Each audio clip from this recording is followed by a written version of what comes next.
So many of you in this room know this next gentleman that I'm going to bring up, but Dunedin has so many wonderful business owners um, who are delight in giving back to our community and making us a better place to live, work, and play.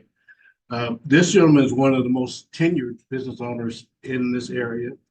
So he could tell you a little bit more about what he's been doing for the last 40 plus years and how he's been doing his keys to success.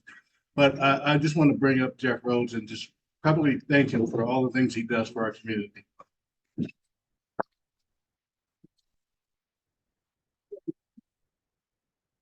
It is so great to be here, especially on the day with all this Blue Jay attire in the room. It's just wonderful. But thank you very much for having me, for DCO to have me. And it seems like for some reason or another, I get to come here whenever we have the Blue Jays. And that's, used to have a little connection with the Blue Jays. Kind of like that a little bit. But I'm very, very happy to be here this morning. And I've got so much to talk about. I'm Jeff Rhoades. I own Florida Auto Exchange, run a used car rental, and a couple of other little things that used to be on Main Street in Dunedin. Possibly some of you, as you drove by on Main Street, Belcher Road, you see a void. And I got to tell you, I got to go by there every day. And it just breaks my heart. Been here a long time, been in the city a long time. Had that business, have that business on that corner for close to 30 years. And I don't have it there anymore. But we're still here. And we're going to be better than we were before. We had moved, as hopefully you saw the sign. It's kind of on the front of the building still. The new owners are nice enough to, I'm probably just squatting on the sign. But and the reader board, we have the reader board that's still there on the sign, and I'm going to go change that today. But in any event, I missed the corner, I just missed the corner. But we are at a beautiful location, and for the first time in 35 years, we have our sales, we have our service, we have our rental cars, we have everything in one location. In the past, we always had several buildings where you had to go to different places to do this or that or whatever. You don't have to do that any longer in 2 more months. Because in 2 more months, I'm going to have my service department open. I don't have it yet. We're still at the other service department that we've been using for the last year since we closed that up. But we're still in business. We're full power. We're selling cars, we're financing cars, and we're renting cars. So we're now located in Clearwater. We're on US 19 in Clearwater. And you know, they just built this beautiful pedestrian bridge that, yeah, it goes across US 19 down on Harn. And I'm right there. I'm on the corner of US 19 and Harn, right next to all the other big boys. You know, we got all the new car dealers right next to us. So we're there. We're excited to be there. And the best part about all this thing is I'm able to serve you better. And, you know, we've always tried, for over the years that we've been there, our biggest goal was to always serve our customers. And for those of you that use some of our services, I hope you feel that way. You know, we kind of bend over backwards to take care of it. No matter what service you buy from us, you know, whether you buy a car, you rent a car, you service a car, it doesn't matter. You know, once you buy something, once you're part of the family, we're going to take care of you like family. So now we can actually do it a little better than we could before. So I'm really excited about it. And, you know, yeah, at my age, you know, I'm not a kid anymore. I see a lot of younger people in this room, and I think that's wonderful. But my son hopefully is going to be taking it over, and he really does. He kind of runs the show. He buys all of our cars, and he's the best car buyer there is anywhere. So that is his strength. But he's going to be running the show. Probably I'll be hanging around for another year or so, or however long. But but he's going to take it over. And that's what this whole thing is about. This is to give him the opportunity to be able to go out and even do better than we did. But it's not us. It's you folks. And I got to tell you, Dunedin, it was the greatest thing in the world. I'm blessed to have moved to this town, and I'm blessed to have do business in this town. And it's all because of all the people in this room and all the people in the city. But with that, we're on US 19. Florida Auto Exchange we're still here, and we're going to be better and bigger than ever. So if we can help you in some way, come and see us. Dr. Credit is still going to be here, and I guess I should have said that earlier. My name's Jeff Rhoades, aka Dr. Credit, but we're still here. We're still flying through the air. We're still going to do all that stuff, and we'd like to see you. So it's the funny part about it is so close to the corner. When I go by that corner in the morning and I take my look at it, and I go right to 19, make a right on 19, and it's not even 5 miles. It's the next exit past Gulf to Bay. So come and see us. If we can help you out in any way, heck, you don't even need to come down. Just give us a call. If there's a question you have, you ask a question, we'll answer for you. But thank you all so very much. And it's just absolutely a pleasure to be in this town and to be in this room this morning. So thank you all.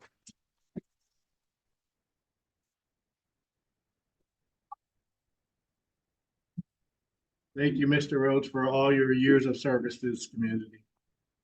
Next up is our spotlight, and we have Mallory Hubbard, who's going to bring us some information about the wonderful organization that is Chichi Rodriguez Youth Foundation. A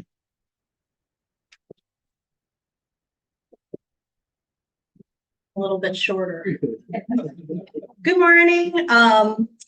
I know we're all excited to hear about the Blue Jays and what's going on with the city, so I will make this nice and brief.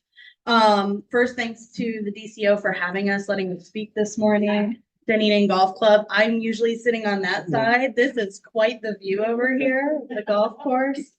And so for a lot of you that don't know me, my name is Mallory Hubbard. Like he said, I am the Chief Development and Financial Officer at the Chichi Rodriguez Youth Foundation. I've been there for almost 15 years. Laura Toby, who some of you might know, she's wearing her big Chichi Rodriguez Youth Foundation shirt today, so easy to pick out. She's our community liaison, and she's been there for 7 years and volunteered for 20 before I convinced her to come on the payroll and work for us all the time. So a lot of you probably know about Chichi Rodriguez Golf Club and Driving Range. We're on McMullen Booth Road. A lot of people don't know that we actually operate 2 educational programs. So we are a 501c3 operating on a golf course. We have a public-private partnership school with the Pinellas County school system for at-risk students in Pinellas County. So we are a Pinellas County school. All of our kids that go there are from Pinellas County. 20% of them come from Dunedin. So just because we're located on McMullen Booth and Clearwater, a lot of our kids come from Tarpon Springs, Dunedin, all the way down to Largo. Another educational program we have is First Tee Clearwater. I know a lot of you have heard of First Tee. So we teach life skills and core values through the game of golf. And we service over 3,000 kids in Pinellas County every year. So lots of great things happening there. I wrote notes because I tend to forget things. But if you would like to know more about us, my name's Mallory, Laura right there. We have little flyers on the tables. We do lunch and learns. We do tours. So if you would like to know a little bit more about us, come and see one of the 2 of us. We're very passionate about what we do. Obviously been there for a very long time. So please come chat with us. And thank you for letting me speak. Look forward to hear what's going on.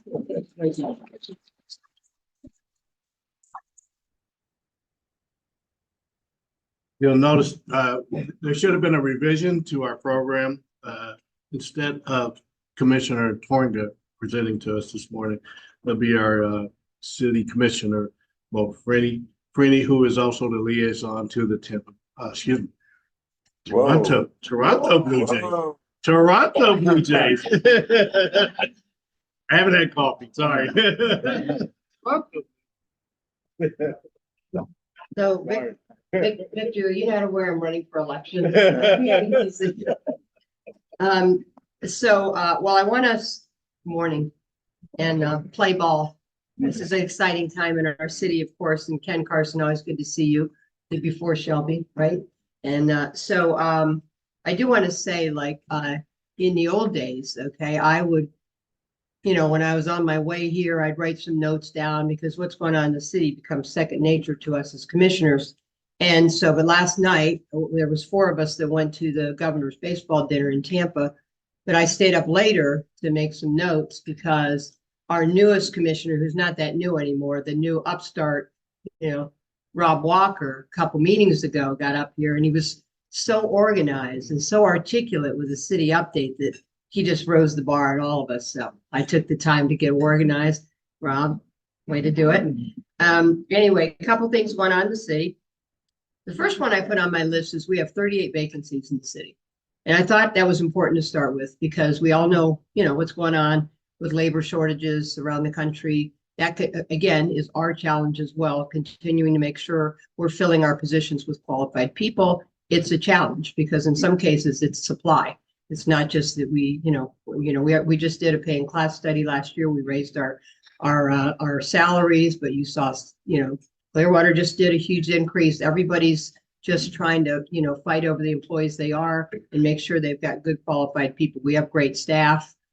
Some of them working lots of overtime. It really ends up making the whole system not function as productively as we can. So that continues to be a challenge, and I thought it's good to keep that on the minds of the citizens as well. So we struggle with that, but we're trying to stay ahead of it. Coca-Cola, you probably saw that Coca-Cola, of course, we knew that was coming for Coca-Cola to leave the city of Dunedin after all the years they've been here, and they've been a good partner. But we'll continue to try to be proactive. They are going to be leaving with employee-wise, that we let an employee know about the end of May. The city's involved with helping to, replace them in the workforce, maybe even in our city. That's our first goal. If there's some people with transferable skills, we're also then working with the county. The county's career source will help to place those employees. So again, always trying to think about how do we keep those employees in our area, keep that talent here. I mean, a lot of them are already adding to the economy, have homes, so we want to support that. Hopefully, we can keep them in our workforce. Right now, Coca-Cola will be just selling equipment, so we don't really expect them to go on the market until the fall. And again, the city has a couple of years ago, we did studies about what might be the best fit there. Of course, it's private property. All we can do is try to work with the owners and encourage certain types of usage and just be there and incentivize things, but we'll do that to the extent we can. So something nobody cares about in the city of Dunedin, pickleball courts. So yeah, that'll get you kicked out of office way quick. We all know that is like, but of course we've got 10 new pickleball courts expected to go in over at Eagle Scout Park, which is off Virginia. The bid just went out for those 10 courts on February 9th. It's due in on March 12th, and construction is expected to begin late spring. So, hope is on the way, pickleball players. The Highland Aquatics Complex, which is kind of one of the projects near and dear to my heart. The City Commission just approved the design of them, the company that's going to do the design. And believe it or not, that's going to take about 14 months, even though we've seen renderings, and hopefully you've seen renderings of the new aquatic center that would be in the same location at Highlander, just a larger footprint. And if you haven't, you can go to the city's website and take a look at it. And the commission's big supporters of this project. We have one pool. It's getting hotter, and we got lots of kids to teach to swim, and we got lots of seniors that want to enjoy the new therapeutic pool, which we have $1 million donation for that piece of the project. So it's going to be pretty amazing. And of course, it's a great way to pull in teens because there's 2 extremely large slides attached to this project too. That'll pull in the teens. So that's pretty exciting. And if everything goes to plan, that could open August of 2026. Of course, what's the first thing that comes to mind when you say August of 2026? Like, why would you open it at the end of summer? Right. And that question's been asked, and it's just a matter of how the timeline falls. So who knows that as things move along, how that'll work. But okay, Old City Hall, if you've seen Old City Hall, again, it's changed a little bit in the sense that, we've done a lot to protect the tree. We love our trees, and that is a huge center point, the tree by the Old City Hall. So there's a lot of cement padding that was there around the tree, and it's had to be, a lot of demolition had to be really piecemeal to protect the tree. There's still some pretty uneven chunks there, but in the meantime, we pulled the fence in, so it's a much smaller area that's fenced in, so it looks better. We've sodded, and of course, we'll be making plans for a passive park there, maybe a restroom. So that's kind of in process, but it looks a lot better. We already got a really nice email from Hanu saying, looking good, keep it up. And so that's where that's at. Dunedin Golf Club, kudos again to Chuck. They've done a great job here, and it's it's hard to lose that. But again, moving forward with the restoration is important. There will be a groundbreaking to start off the construction of the restoration of the golf course. It'll be Friday, March 1st at 3 p.m. So anybody that can come on out for that. It'll be great. And then hopefully grand opening November 2024. That's the plan. And we've all got a pretty tight schedule, but we need to try to make it work. And hopefully we'll get the rains at the right time to help the process of reseeding things at the golf course. Then I did think we've been spending a lot of time on strategic planning. And the citizens have had a couple of input sessions. Employees had one that have been community-wide. And I thought there's like 6 kind of pillars that have kind of risen to the top with the citizens of Dunedin. And now the commission is meeting to see, are those the right pillars that we want? We're kind of our buckets of what things will fall under. And there's 6 of them. The first one, city services and amenities. So these would be our categories in strategic planning. And we may pull out amenities because we have so many amenities, quite frankly, and separate that as a separate grouping. Communications and technology. Can't have good government without good communication and technology. Remember, these rose to the top from citizens. Environmental sustainability, it's huge with citizens and us. Multimodal transit. Good governance. And infrastructure planning and growth. Of course, we all know we want to keep our charm. So I just thought that might be interested that, those would be things I think a lot of you would agree are kind of linchpins for our community. And lastly, I'm just going to say, if you don't know, the Dunedin Cares is having its first annual gala fundraiser. It'll be at City Hall, which I think is the first kind of gala thing that we'll have at City Hall. Christina's here if you want tickets. So March 3rd, I think 4 to 7, it's a Sunday. But we started out the day. I think our minister pastor here said, we're lucky in so many ways. We have a lot, but there's a lot of people that have needs out there. And again, as blessed as we are, we want to help. So and then if you don't know, does anybody know what's happening Monday night at 8 p.m.? Taste of Love. Anybody know? Taste of Love is the movie that was filmed here. And it's 8 p.m. Hallmark Channel, Monday night, 19th. So this coming Monday. I actually went on last night, checked the guide. Sure enough, here it is. Taste of Love with the description. But I'm telling you, even if you don't like Hallmark movies, guys, it's CC Riders. They call the restaurant CC Riders. Dunedin, they call the city Dunedin. And it's got amazing views of our downtown, our trail, Fenway, looking over to our view, Honeymoon Island. I mean, you don't want to miss it. I mean, just all the views of Dunedin. It's a great thing. So on that note, I will turn it over to Victor. Yeah.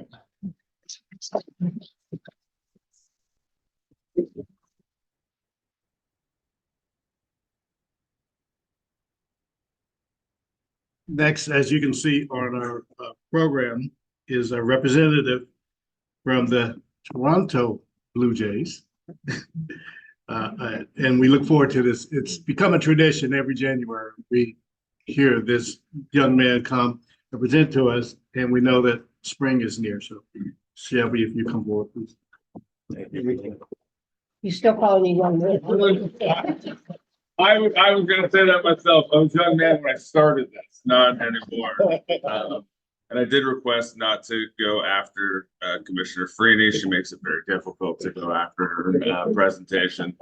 But thank you for having me again. I've heard a lot about Clearwater today, but this is our 48th year in Dunedin, and we'll be here for at least another 15 years. So we don't have to worry about any Clearwater talk with the Blue Jays. We're excited.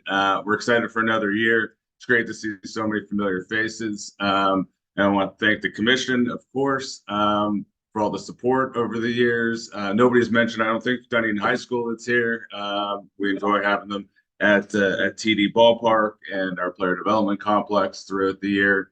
Also, I wanted to point out Ellen, because we're excited, the Blue Jays, we have a new partnership with Bon Appetit, and we're excited to rekindle that relationship. So I want to thank Ellen that's here, and then our sheriff department that you'll see a lot of at TD Ballpark over the next month, that help us throughout the year, keeping it a safe and enjoyable ballpark. So want to thank them. Pitchers and catchers reported yesterday, so it's starting to get pretty busy at our facility. We have, about 200 players that are currently there, with plenty more still to come between the major leagues and the minor leagues. So it's definitely a fun and exciting time in Dunedin and at our facilities. Tomorrow, we're supposed to have a welcome back event, which is free, including free hot dogs, $1 drinks and other items. We have dancers. We have a bunch of different things going on there. You might have seen me texting. I was texting Dennis Phillips to find out what's the weather like tomorrow.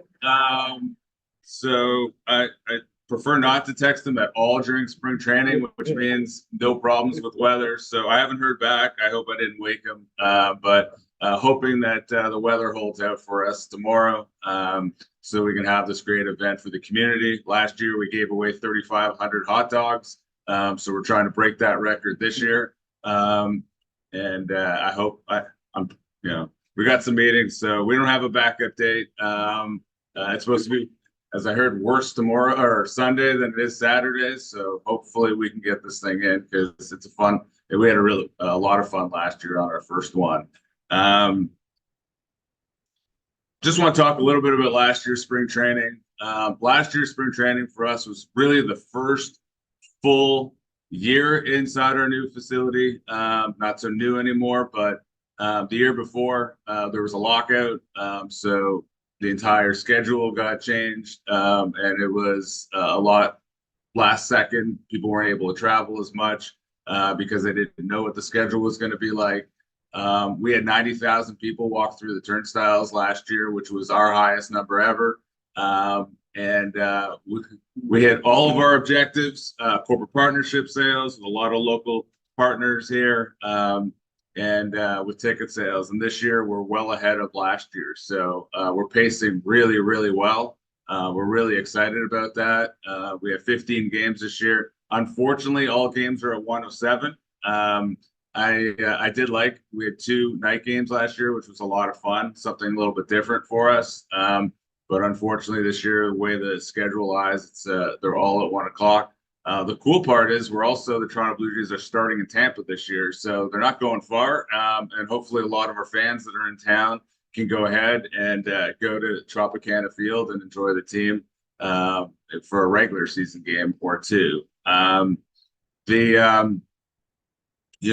It was really cool at the end of spring training last year. I know myself and a bunch of our staff, we talked to a lot of businesses, and we heard some amazing things of how sales were, all the people that were in town, and they could finally feel the vibe back over, from COVID and everything else, of how well businesses were doing in the community, how many people were actually back in town from Canada, because a lot of people weren't traveling. I think we're going to see even more and more of that this year. So excited for everybody to get to feel the excitement. I know Matt Woke, who represents the Blue Jays, that from the chamber, super excited of just how much the community wants. You know, we've been handing out posters to different places. We've been handing out our pocket schedules, big banners. Welcome back. We're trying to, you know, to try to get the excitement when people come into our town and know that spring training is happening. That so many businesses were excited to take them, and we only printed a limited number. We've had to reprint our entire pocket schedules. We added another 40,000. We doubled our print. We had to double our print of the big schedules that we've had. So just a lot of people have called us. We've typically gone to our, the people that we work with, but we've gotten a lot of calls from other places wanting to have those things up. Sometimes they're scared of the city ordinance, but we say, don't worry about that. They're going to be good. The Blue Jays, they'll leave us alone for a few weeks, right? And we'll be okay. So look the other way. It's the Blue Jays. We have banners all over the place. They won't bother your restaurant or establishment. So I also want to thank the city for putting up all of our banners. If you see down Douglas and down Main Street, a lot of stuff saying Blue Jays. I think it's cool for our people coming to town that know that we're here. And definitely for our players that love to see it and see the excitement. A couple other things regarding us in the community. A lot of people ask me about our minor league stuff that happens. We have spring training that's going on for the major league side. We also have spring training for the minor league side. Hopefully everyone knows that we have a hotel being built near the Causeway, and that's for our minor league players. We have minor league players here from January through to Thanksgiving. It used to be throughout the entire year, but there's a new minor league union that happened a year ago, and there's kind of a blackout period where there's no activity. But we have people here all year round, so you're going to see our minor league players there. You're going to see a bus going back and forth from our facility. And I think it's awesome that we were able to do that in Dunedin, where when that's finished, hopefully by the end of the year, it's been a long process, but hopefully by the end of the year that thing is complete. It'll keep our players here spending their money locally, and being able to continue to bring money to our to our businesses in a different area. We do a lot in downtown. This will hopefully help those closer to Curlew area. So we're excited. I know our players are excited.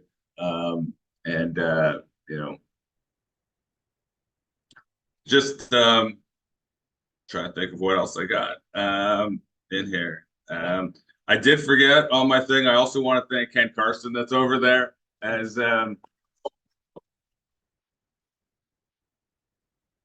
it's tough to follow Commissioner Freaney here. It was tougher to follow Ken and all the things that he did over the years in Dunedin and for the Blue Jays when I came here in 2008. So I want to thank Ken for all the things that he's done for the organization and for the city. I don't have that much more. I just really wanted to open it up if anyone had any questions regarding the Blue Jays and anything that we could help.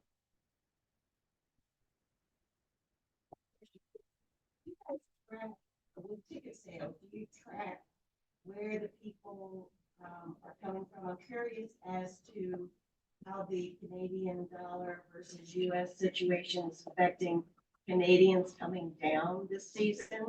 As a realtor, I'm hearing a lot of moaning from Canadian property owners here and people who want to come, that it's difficult because of the currency.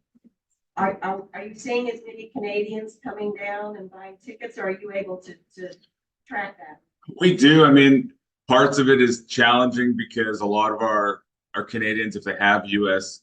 properties, we track their zip codes or postal codes that they're using. Last year would have been the first good example since 2020 to be able to utilize, and I think it'll be better this year. But yes, the exchange rate, although it got a little bit better, although I don't track it, that's for my parents that are still in Toronto. Told me that it's going better. I mean, I laugh when it's up and down and like, but I'm rarely in Toronto anymore, so it doesn't benefit me one way or the other. But yeah, we do track it. It is something that we use, when we, did our rebuild, and worked with tourism development and the county. We were able to show where our ticket holders are coming from and how much that they're traveling in. But I don't have that information with me. But yeah, we do keep track of it for sure. A weird question. Yeah. Admittedly, I understand. But I noticed that the lifetime, well, since 77 of Blue Jays, the winning record is .499. And I was wondering, has anybody calculated what the record has to be this year to put it at 500? Is that spring training? No. 499? No, that's just overall with the Overall. Jays. Yeah. I just learned something. I do know, unfortunately, we were 0-2 last year in the playoffs. That one is the one that I definitely know. We outlasted the Tampa Bay Rays by about 2 hours last year in the playoffs, so we made it longer. So only because they played earlier in the day. But we both have some bad memories of that. But I didn't know. Yeah, that's news to me. In fact, I'm almost embarrassed not to have checked it before, even now. But is there easily an accessible list of won loss for every year since 77? Yeah. Okay, because maybe I could calculate that and get it back to you. Yeah. I hope we get there this year. That would be a good year. That'd be a good year. We hope we get there. I noticed there's a new sidewalk mural outside of the stadium. You didn't mention it. I'm curious to know, did your organization request that or did the city? We worked with the city to do that. It was a conversation from 2019 with Doug Hutchins, and it originated as being a Jays walk from the Hale Center across the street to TD Ballpark, as a lot of people are walking there. I guess it wasn't approved from a county perspective, so we moved it onto our property, and it's taken about a year as what it wants to look, but it's pretty much completed. Hopefully we can remove the barricades that are on there at least tomorrow, because that's where we're hoping people are walking through. And you're going to be able to use your phone, use a QR code, and learn more about what each of those drawings are like. I am not a great art person, so I've been a part of a lot of those meetings with Commissioner Freaney and the art committee, but I leave what is any art things to people that know way better than I do. But it looks really good. It's cool, and excited for people to see it without barricades around it. I'm a frequent George year's minor league games throughout the year. My kids love going out there. You know, the kids run around and grab balls. They play around when 4 or 5 kids always there. Is there anything we can?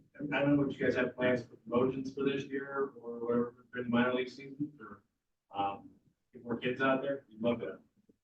Yeah, we're announcing our promo schedule in the next couple of weeks. We're focused. Saturday is definitely focused on family days, and trying to bring back a bunch of our old promotions that we had prior to COVID.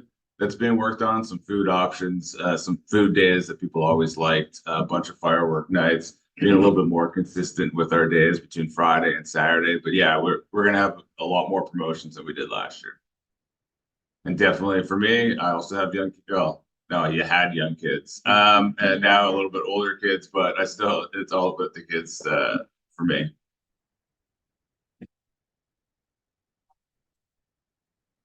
You know, we didn't make a lot of changes over the year, but obviously Vlad and Bo are our 2 main guys. Our pitching staff was amazing last year.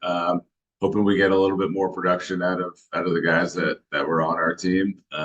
But we had a great year last year. Yeah, again, didn't finish off like we would have liked, but excited to see everyone this year, and they're all getting ready and geared up, as our manager said yesterday.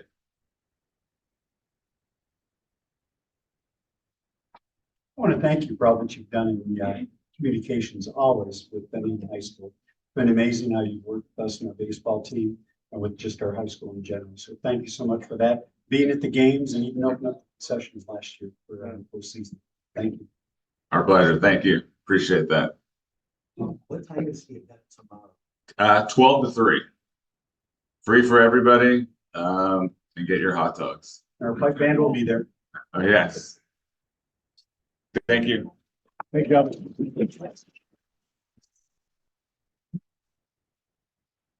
So Victor, let me hop back up here, but as the liaison to the Blue Jays on the city commission, on behalf of the city commission and the community, I just want to say, like, we are so blessed to have the Blue Jays here. I think it's a 47-year partnership.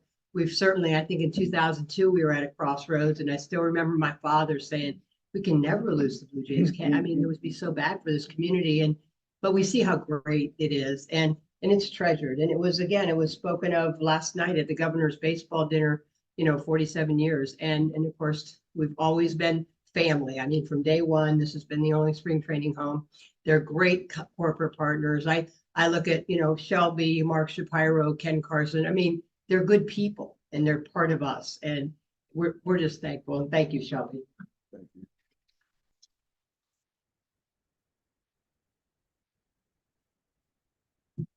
I really look forward to going there and grabbing a brat and a Labat, so.